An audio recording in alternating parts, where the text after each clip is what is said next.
Welcome to another international podcast on Metallwoche. I'm glad to have Gerald Celente from Kingston, New York, back in our show again.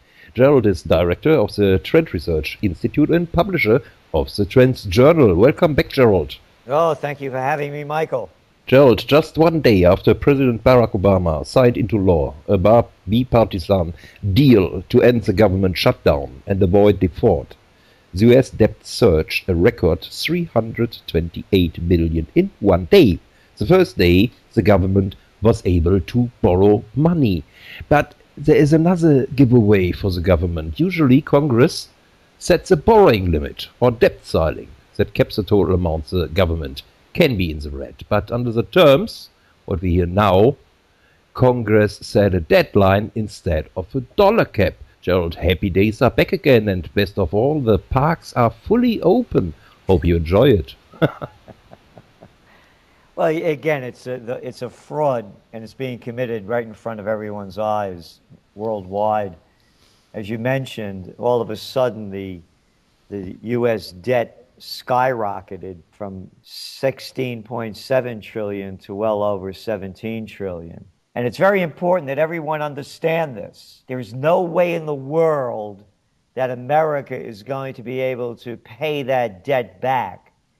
And it's getting to the point where it's not going to be able to service it anymore.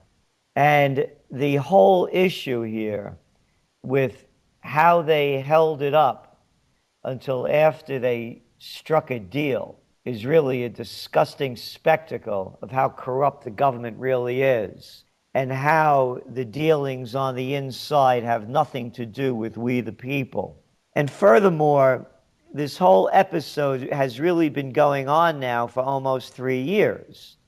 You go back to 2011. That's when they began this whole going over the fiscal cliff drama between the DC drama queens on one side and the Beltway circle jerks on the other. And then in August of 2011, because of the incompetence, because of the increasing debt load, because of the declining economy, and the clear inability that America would never pay back this debt, Standard & Poor's downgraded U.S. debt. So what we're looking at now is just stalling the action. They've done absolutely nothing, but they did exactly what we had forecast with the tapering and with this debt ceiling issue. We said they were going to wait until after the Christmas holiday season, the heavy shopping retail season, before they started tapering back from the Fed and before they started cutting back on government. Because when they start doing this, this economy is going to continue to decline. As a matter of fact, as we speak, the new job numbers finally came out. They were being held back. They only created 148,000 jobs. You need about 150 to 75,000 just to break even with new entrees coming into the workforce. That doesn't account for all the unemployed. And then, of course, tens of thousands of people, once they're no longer getting unemployment benefits and once they give up looking for jobs, in the USSA, they no longer count them as unemployed. They just disappear. So the jobless rate is actually much higher than what the government is reporting. Gerald, what I saw as well when it's right, that all of a sudden there were nearly 600,000 full-time jobs created, which were part-time jobs before within 1 month. So miracles are here again. But I think when we come back to this shutdown, I think what is much more frightening, I personally doubt if there really is a tapering, but we saw the pictures of people on food stamps, first unable to clear their shopping carts in Walmart because of a, let's say, software problem, and afterwards we saw a buying spree as if there's no tomorrow when the debt limit on the credit cards were removed temporarily. Gerald, you are a trend forecaster and you warned very early on the developments of class warfares. When we have people panicking, even in such a short-term shutdown situation in the US, and we see tens of thousands of people on the streets in Italy and Portugal protesting against the austerity measures of their governments, They were protesting exploitation and polarization. Where are we heading, Gerald? Well, again, with the food stamp program that you're referring to, when the government shut down, those are the people that are rioting the most because they have the least. There's going to be a point when it starts to break down. And the government's quite aware of that. We just saw that Homeland Security, for example, has just allocated some $80 million for crowd control. So they can see what's going on. They're not oblivious to it. And that's why I believe that the United States is turning into such a militaristic state at home. You saw at the Boston Marathon bombing that the government, the Fourth Amendment rights were all but abrogated. The police, without warrants, were going into people's homes, searching them. They called what they call shelter in place, forcing people to stay in their homes. They closed down over 100 square miles of Boston and stopped the trains running from New York to Boston. I mean, trains barely run anyway, but that's a whole nother story. But they're preparing for this. So every time one of these incidents breaks out, they had that other one down with the Navy Yard down outside of D.C., the same thing. They closed down entire areas. So they can see the unrest boiling up. And you mentioned about the job creation. 95% of all the jobs that have been created in the last year have been part-time jobs. And when you look at the kind of jobs that are being created, most of them are waiters, waitresses, people working in the service sector not getting a living wage. So yeah, it's going to start erupting and it's going to start breaking down. And I believe the government knows that. That's why you see the militarization of the police. I have to ask you this because there is a little bit of confusion here when we have it in our mainstream media. We heard a lot in the news regarding Obamacare. And a lot of people here over in Germany do not understand the discussion in the States because they are used having a health insurance and therefore think this is a good thing. And why are some people fighting it? Could you please elaborate for us in brief a little bit more around this issue? Yes. Obamacare is nothing more than forcing American people to buy insurance from private companies. That's it. End of the story. It has nothing to do with government health care. They're just putting some regulations and restrictions on how little you can get or how much you can get and what you have to pay once that you go beyond the limit. So, for example, what a person is everyone is being forced to buy health care insurance from private insurance companies. The merger of state and corporate powers is called fascism. This has nothing to do with socialism. Just like too big to fail has nothing to do with capitalism. In capitalism, there's no such thing. But in fascism, when you're bailing out the very biggest and richest financial insurance and other institutions, that's the merger of state and corporate powers. With Obamacare, for example, they'll put a cap on how much comes out of your pocket after you've paid into it. So, for example, for a single person, it's around $6,500. For a family of four, about $12,500. Now consider, as we said, the jobs that are being created are low-paying jobs. So for someone making $25,000 a year and being forced to pay $6,000 in additional expenses, that's real money. And when you look at the median household income, it's right about $50-something thousand. $12,500 for a family of four, that's a lot of money. And also, as I've said, if you don't buy the insurance, you're being taxed. This is not a health care program. I could tell you that with full authority, not from me, from the Supreme Court of the United States, who called Obamacare a tax, period, paragraph. Their words, not mine. This is a tax on the people, forcing us to buy low-care quality health care from the major insurance companies that are basically an oligopoly. Gerald, that was necessary that you explained it better than I explain it because we have to hear it from your side. I think that's really necessary. When you talk about money, there was a couple of articles coming out about another issue we have to discuss, and that was about JP Morgan Chase. It was a letter to customers, and a couple of people say this could be capital controls coming into place so that they cannot transfer money above $50,000 in the near future out of the country. You had some recent experience, difficulties with the bank already, and by using Twitter, you call the new restrictions unprecedented. Please tell us your thoughts here. Yes, JP Morgan Chase sent a letter out to clients stating that they were being restricted from international wire transfers and that they could only withdraw $50,000 a month out of their account. That kind of sounds like Cyprus to me. You're being restricted from taking your money out of your account.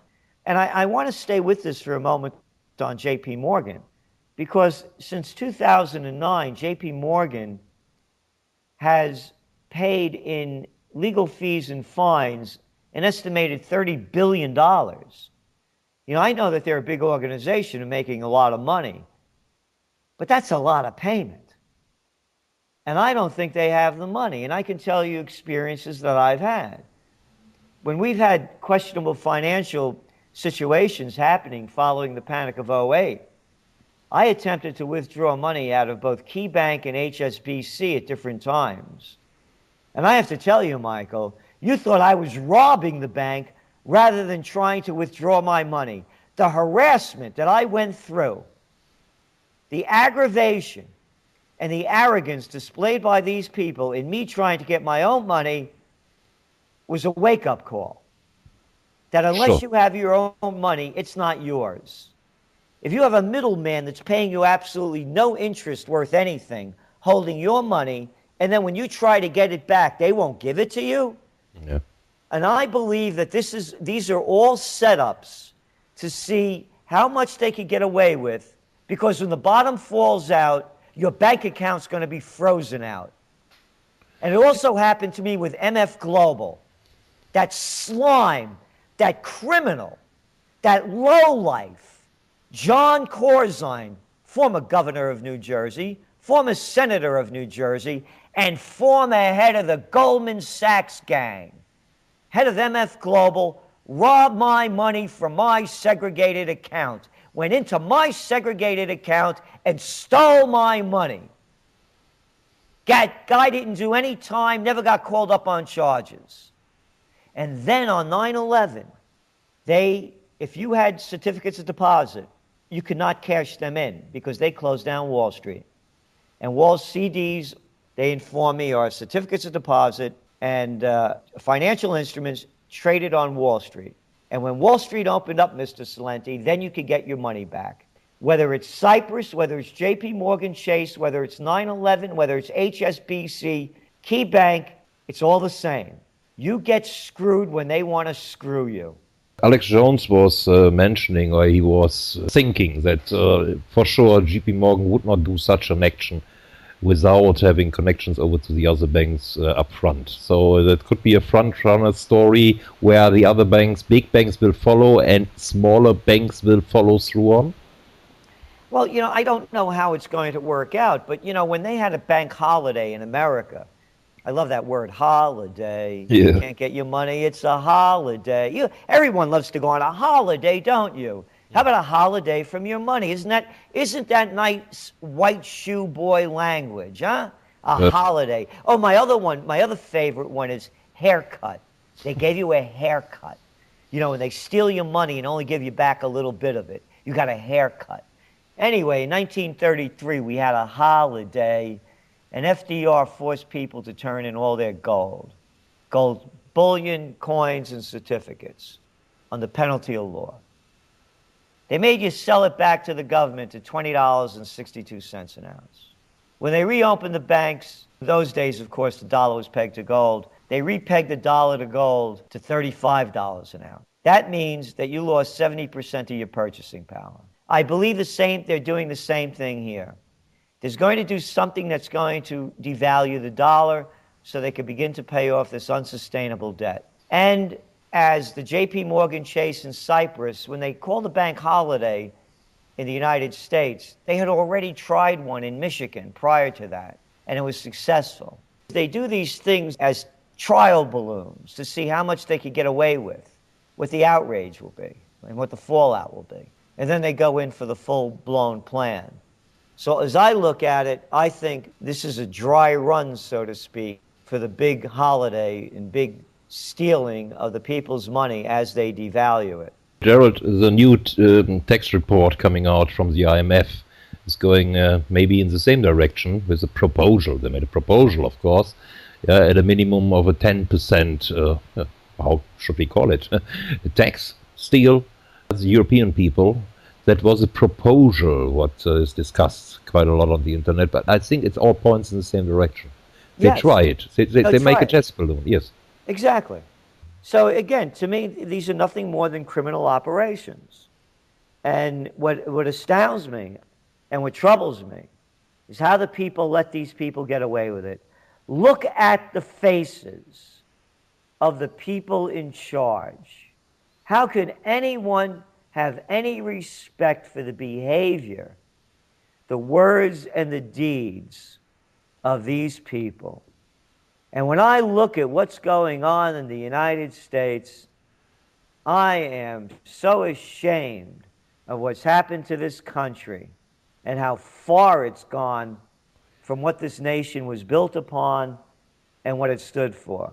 Were there a lot of things wrong with America? Of course there are. And of course there were. You know, from beginning with slaughtering the Indians to slavery, to discrimination, to the wars it keeps waging.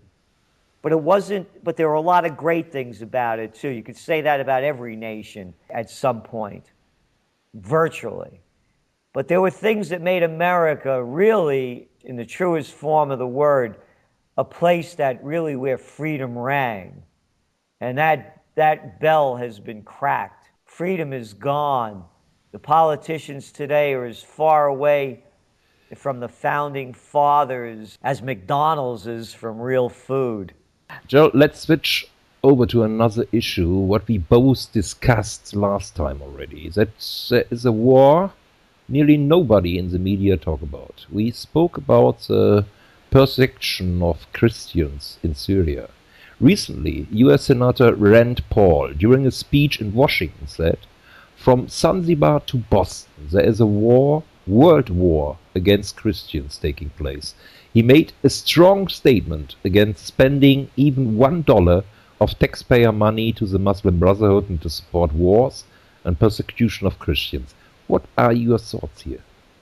Well, the persecution is going on, and it's not only in Syria. I mean, it's in, look what's going on in Egypt. Just a couple of days ago, a Coptic church was destroyed. And what's behind a lot of this, though, first of all, when you're talking about money going anywhere, the United States is still sending armaments to the Egyptian government to the tune of about $1.3 billion. They just sent another of our money, another $1.3 billion to Pakistan this past week. And of course, they're arming those so-called Syrian rebels. From our research and the people that we know in these countries, these are not radical Muslim fundamentalists. They're a mafia, they're gangsters, and they're hiding behind the veil of a religion to commit their atrocities. These are sick people, they're psychopaths, and they're murderers. And that's what's really behind it. And as countries break down and societies crumble, scapegoats are easy to find. And so a lot of that has to do with the breaking down of these societies. And when you look what's going on in Syria, there's virtually no coverage at all against the slaughter against the Christians going on in those areas of the world. And I could only imagine if it was another ethnic group. Could you imagine if an ancient Jewish town was burnt down and destroyed in Syria, as was the ancient Christian city? Do you think the media coverage would be different? So that's the hypocrisy. And it's really, as I said, it's spreading way beyond just Syria. It's to the entire region. But again, to put it back into perspective, This has nothing to do with Muslims. It has to do with people, just like drone strikes and wars and napalm and white phosphorus dropping on from planes and depleted uranium, have nothing to do with the majority of American people. It's the sick people that are doing it, and they hide behind the cover of nationalism or religion to commit their crimes. Gerald, it was necessary to talk about this because there are some statements outside which especially they target the Muslims, and I think you are on the right, definitely on the right direction, and we have to make a difference here. Last thing for this interview, China and gold.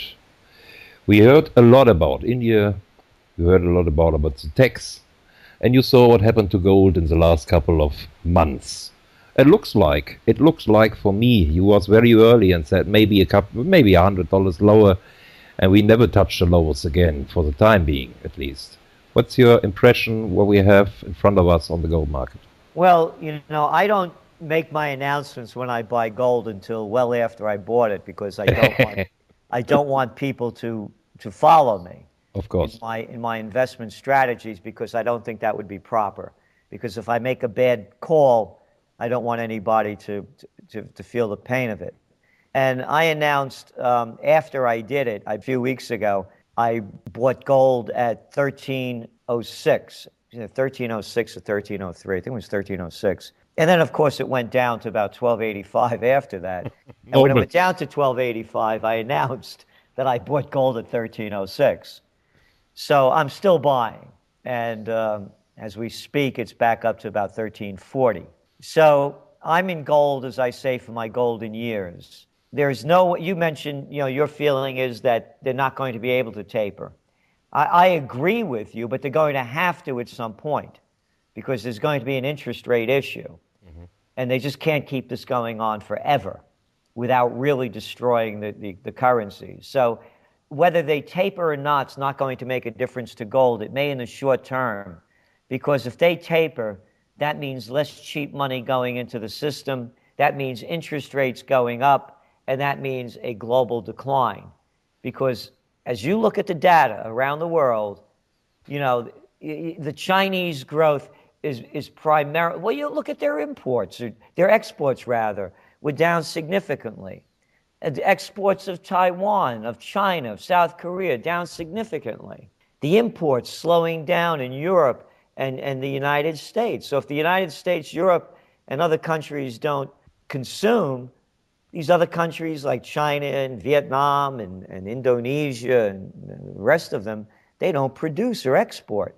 So the situation right now is fragile. So once you raise interest rates and stop the cheap flow of money coming in, that's when the real bond bubble explodes and the economy collapses. But again, I keep warning, when all else fails, they'll take you to war. Gerald, if people want to subscribe to the Trend Journal, where do they have to go to? TrendsJournal.com, TrendsJournal.com, and I could say with full confidence that there's no other magazine in the world where you'll be able to read history before it happens. 52 pages, full color, not one advertisement in it. We're writing history before it happens. And for the German-speaking listeners, because you always forget this, the Trend Journal is also available in the German language. Well, that's because I don't speak German. Of course, it's available in German as well. We will provide a link for this as well. That was Gerald Celente, director of the TrendsResearchInstitute and publisher of the Trend Journal. Thank you very much for joining us on Metallwoche again, Gerald. Oh, thank you, Michael.